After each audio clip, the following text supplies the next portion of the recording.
Assalamualaikum warahmatullahi wabarakatuh. Kami dari kelompok 12 akan menyelesaikan tugas akhir penulisan ilmiah, yaitu penelusuran artikel dan analisis kelompok.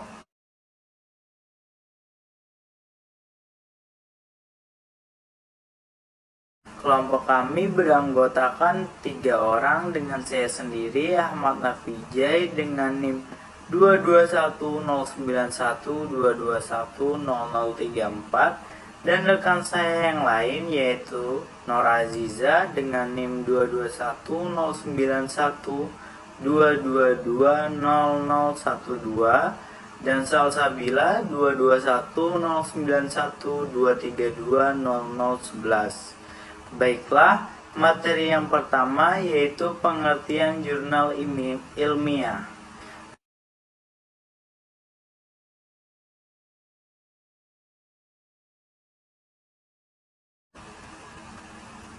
Baiklah, materi yang pertama yaitu pengertian jurnal ilmiah.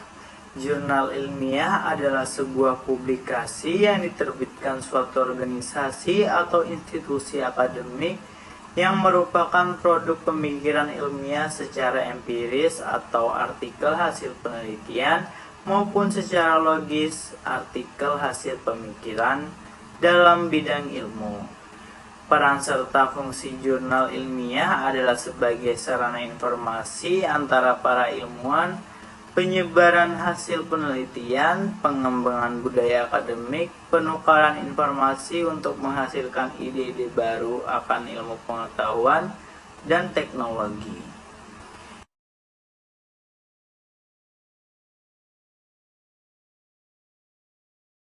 Yang berikutnya yaitu artikel ilmiah.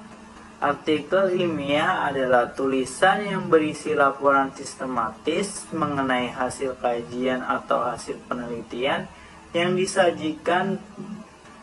Tujuan dari artikel ilmiah yaitu untuk menyampaikan hasil kajian dan kontribusi penulis artikel kepada mereka untuk dipikirkan, dikaji kembali, dan didiskusikan baik secara lisan maupun tertulis.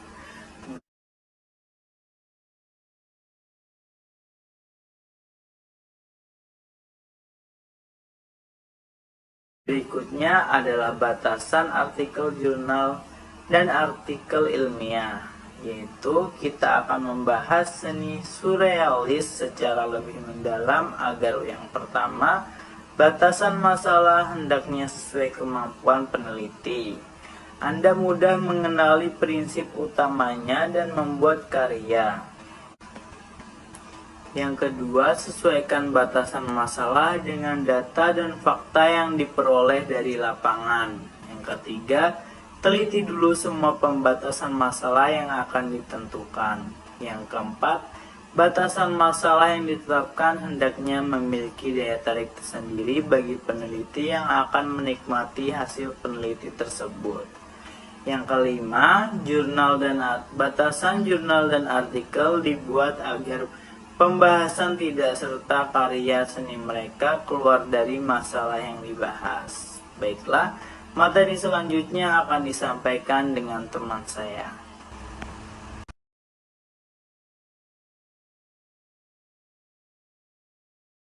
Pada bagian ini, saya akan menjabarkan mengenai penelusuran artikel pada jurnal ilmiah nasional maupun artikel pada jurnal ilmiah internasional.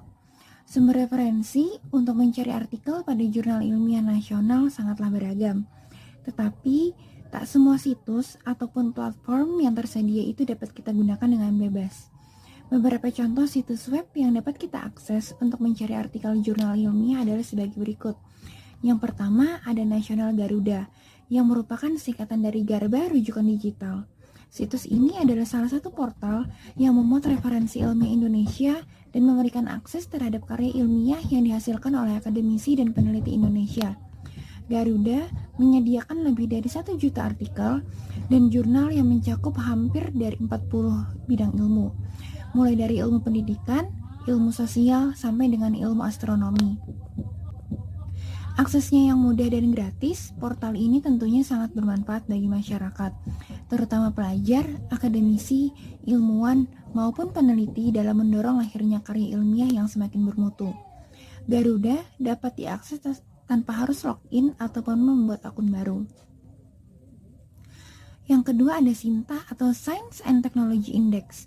Adalah sebuah laman atau portal ilmiah daring yang dikelola oleh Kemendikbudristek, sehingga menyajikan daftar di jurnal nasional yang telah terakreditasi.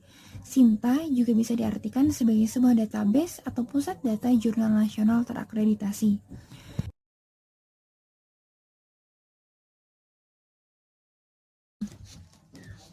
Selanjutnya adalah penelusuran artikel pada jurnal ilmiah internasional, yaitu ada Directory Open Access Journal, yaitu direktori daring yang mengindekskan dan menyediakan akses ke jurnal yang berkualitas, open access, dan peer review. Semua layanan tidak dipungut biaya, termasuk jika jurnal tidak terindeks. Yang kedua ada Citizen, merupakan mesin pencari publik dan perpustakaan digital untuk jurnal karya ilmiah, paper, dan akademik, terutama untuk bidang komputer dan ilmu pengetahuan. Lalu yang ketiga ada PubMed Central, yang merupakan basis data karya ilmiah teks lengkap, digital, gratis, khusus ilmu alam dan juga ilmu biomedis. Lalu yang keempat ada Biomed Central, yang merupakan open access jurnal yang meliputi di semua bidang biologi dan juga obat-obatan. Lalu yang selanjutnya ada Oxford Journals, ada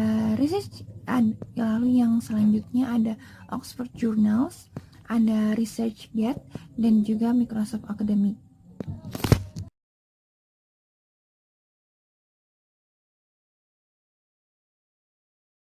Sebelum melakukan analis artikel, ada beberapa hal yang harus kita perhatikan dan kita lakukan terlebih dahulu. Yang pertama, baca terlebih dahulu ringkasan atau abstrak dari suatu artikel. Abstrak sendiri adalah bagian artikel yang berbentuk paragraf pendek. Abstrak berisi ringkasan dari suatu artikel. Yang kedua, perhatikan apa yang melatar belakangi penelitian dalam suatu artikel. Yang ketiga, menarik kesimpulan secara langsung. Hal ini dapat menghemat waktu kita untuk memahami dari keseluruhan artikel. Yang keempat, cari poin utama artikel. Dengan memahami dan menguasai poin utama, kita akan dapat lebih memahami dan menguasai isi artikel. Hal ini akan mencegah kita membaca artikel berulang kali. Yang kelima, lakukan tinjau argumen dengan membaca faktor-faktor penting dan kemudian meninjau poin-poin penting dalam suatu artikel. Tahap selanjutnya yang perlu kita lakukan dalam menganalisis artikel adalah yang pertama, tulis deskripsi ringkas dari artikel. Fungsinya sebagai pengingat untuk meringkas isi artikel dengan membuat catatan yang mudah dipahami dan memberi tanda pada isi artikel yang dirasa penting. Yang kedua, tentukan aspek penting. Hal ini membantu kita dalam menganalisis artikel secara keseluruhan dengan memahami judul dan subjudul dari artikel. Yang ketiga, identifikasi kata kunci. Kata kunci yang ada pada artikel akan terdapat juga dalam rangkuman analisis kita. Dengan memahami arti dari kata penting, maka kita akan lebih memahami isi artikel secara keseluruhan. Yang keempat, pastikan analisis artikel kita padat dan ringkas. Analisis artikel tentu saja lebih ringkas daripada artikel itu sendiri, sehingga lebih mudah dipahami. Tahap terakhir yang perlu kita lakukan dalam menganalisis artikel adalah 1. Mengungkapkan latar belakang teori dan tujuan penelitian. Mengungkapkan latar belakang teori membuat kita dapat mengetahui landasan teori yang digunakan pada artikel yang kita analisis. Dengan itu kita dapat membuat pendahuluan sebagai acuan dalam tujuan penelitian dengan menggunakan bahasa yang mudah dipahami. Yang kedua, membahas masalah metodologi yang digunakan. Pada bagian ini, kita sajikan metode apa yang digunakan penulis dalam artikel yang kita analisis. Yang ketiga, deskripsikan hasil penelitian. pada bagian ini adalah berisi pemaparan hasil dari penelitian pada artikel dengan memberikan deskripsi secara singkat, jelas, dan padat.